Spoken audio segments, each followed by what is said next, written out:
Sometimes things feel like time's not moving, you know? And my writing's been going right along with that. I'm staying at this apartment for another 6 months. I am going to have my own room in 2 months, which is nice. Moving or not moving, job, stepping back, my car. Actually, this period of writing limbo happened a lot.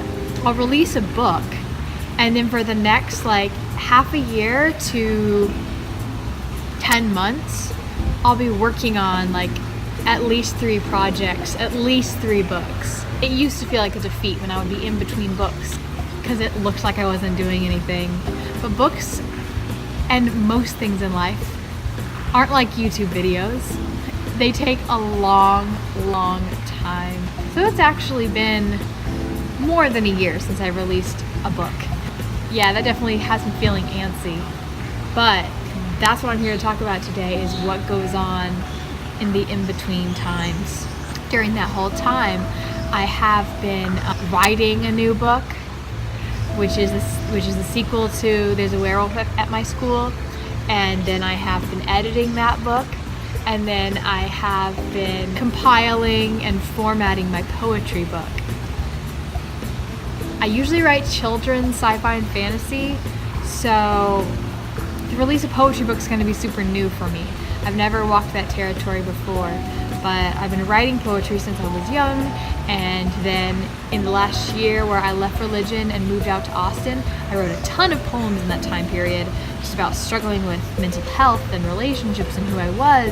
And so I wanted to compile those poems into a poetry book and release that just as something that's a little more adult and something that's a little more personal to me to release.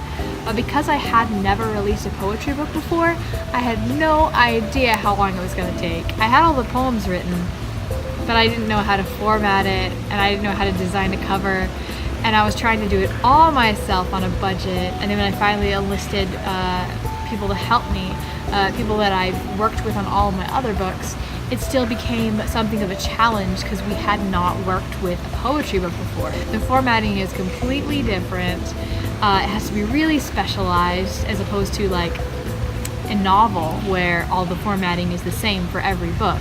In the poetry book, you have to decide how you want your words to sit on the page. There were illustrations in this one, which we hadn't worked with before. Cover design completely from scratch, because I hadn't worked with an illustrator on this project. I was illustrating it, which was a new one for me, so that took a ton of time.